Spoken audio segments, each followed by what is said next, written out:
আপনি হয়তো জানেন না, সারা জীবন ধরে আপনি ভুল পদ্ধতিতে দাঁত মেজে আসছেন। প্রত্যহিক জীবনের অত্যন্ত গুরুত্বপূর্ণ এই কাজটি কিভাবে সঠিক ও বৈজ্ঞানিক পদ্ধতিতে আপনার করা উচিত সেটি আলোচনা করব এই ভিডিওতে।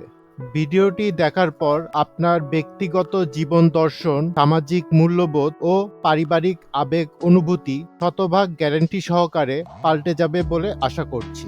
এই পদ্ধতিতে দাঁত মাজলে আপনার দাঁত হবে আগ্রার তাজমহলের মতো ধবধবে সাদা এবং ব্রিটিশ সাম্রাজ্যের মতোই টেকসই।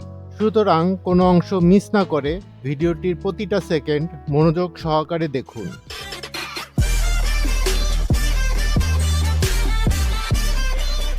প্রথমেই আপনার দাঁত মাজার ব্রাশটা ভালোভাবে পানিতে ধুয়ে নিন। এরপর ব্রাশের আগায় পেস্ট লাগাতে হবে। পেস্ট কতটুকু নেবেন সেটা আপনার মুখের সাইজ ও দাঁতের সংখ্যার উপর নির্ভর করবে। তবে আপনি যদি কিপটা প্রকৃতির হয়ে থাকেন এবং একটা টিউব থেকে বছরের পর বছর পেস্টের সরবরাহ পেতে চান, সেক্ষেত্রে খাতা কলম, ক্যালকুলেটর এবং চ্যাট জিপিটির সাহায্যে হিসাব করে বের করবেন সর্বোচ্চ কতটুকু পেস্ট ব্রাশের আগায় নেওয়া উচিত। ব্রাশের আগায় পেস্ট লাগিয়েই সেটা মুখের ভিতর ঢুকিয়ে ফেলবেন না। এবার পেস্ট সহ ব্রাশটা আরেকবার পানিতে ভিজান। এতে দাঁত মাজার সময় বেশি বেশি ফেনা সৃষ্টি হবে এবং দাঁত মাজতেও আরাম বোধ করবেন। এবারের পার্টটা সবচেয়ে ইম্পর্টেন্ট। ব্রাশ ডানে বামে ঘষবেন নাকি উপরে নিচে ঘষবেন? ব্রাশ ডানে বামে ঘষার পক্ষে রয়েছেন বিপুল সংখ্যক মানুষ, আবার বহু লোকের দাবি এটা ভুল পদ্ধতি। ব্রাশ উপর নিচে ঘষার পক্ষে তারা। জেনে আশ্চর্য হবেন, কিছু গবেষণায় এটিও ভুল পদ্ধতি বলে উঠে এসেছে। তাহলে ব্রাশ কিভাবে ঘষবেন? বিভ্রান্ত হওয়ার কোনো কারণ নেই। ডানে বামে ঘষবেন নাকি উপরে নিচে এই বিষয়ে নিয়ে তর্কাতর্কি, দলাদলি, গালাগালি, মারামারি ইত্যাদির মাধ্যমে জীবনকে এত জটিল করে তুলতে যাবেন না। ধর্মে বলা হয়েছে তোমরা মধ্যম পন্থা অবলম্বন করো, তাই দুটোর কোনোটাই করবেন না। বরং এভাবে গোল গোল ঘুরিয়ে ব্রাশ ঘষবেন, কারণ এটাই সবচেয়ে বৈজ্ঞানিক পদ্ধতি। সব কয়টা দাঁতের উপর এভাবে গোলাগুলি চালাতে চালাতে মুখ ফেনায় ভরে উঠলে তা থুতু করে ফেলে দিবেন। প্রথমবার থুতু ফেলার পর ব্রাশটা আরেকবার ভিজিয়ে নিন। তারপর আবার মুখের ভিতর ঢুকিয়ে আগের মতো গোল গোল ঘুরিয়ে ঘষতে থাকুন। দাঁতের পিছনের সাইডটাও বাদ দিবেন না। প্রতিটা দাঁতের প্রতিটা আনাচে কানাচে ব্রাশের ছোঁয়া পৌঁছে দিন। যতবার মুখ ফেনায় ভরে উঠবে ততবার থুতু ফেলুন।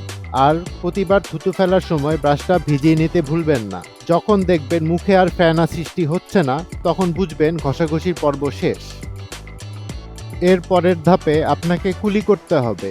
ঠিক কতবার কুলি করতে হবে সেটির সঠিক বৈজ্ঞানিক ব্যাখ্যা পাওয়া না গেলেও অজুর নিয়মের মতো মাত্র 3 বার কুলি করলে এক্ষেত্রে চলবে না। যতক্ষণ না মুখ থেকে সব ফেনা দূর হচ্ছে ততক্ষণ কুলি করতে থাকুন। কুলি করা শেষ হলে এবার চেহারায় পানির ঝাপটা দেওয়ার পালা। এই কাজটা দাঁত মাজার আগে করতে হয় নাকি সবার শেষে করতে হয় সেটির কোনো ধরা বাঁধা নিয়ম নেই।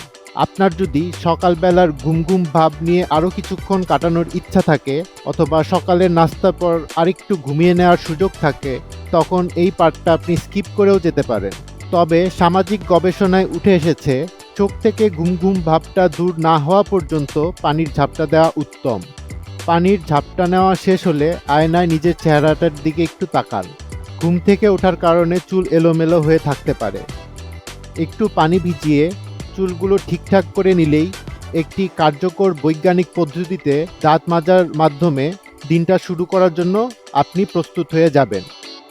ভিডিওটি দেখার জন্য ধন্যবাদ। আপনারা কে কিভাবে দাঁত মাজতে পছন্দ করেন কমেন্টে জানান। ভবিষ্যতে যদি এরকম জীবন ঘনিষ্ঠ ভিডিও আরও দেখতে চান, লাইক দিয়ে পাশে থাকুন।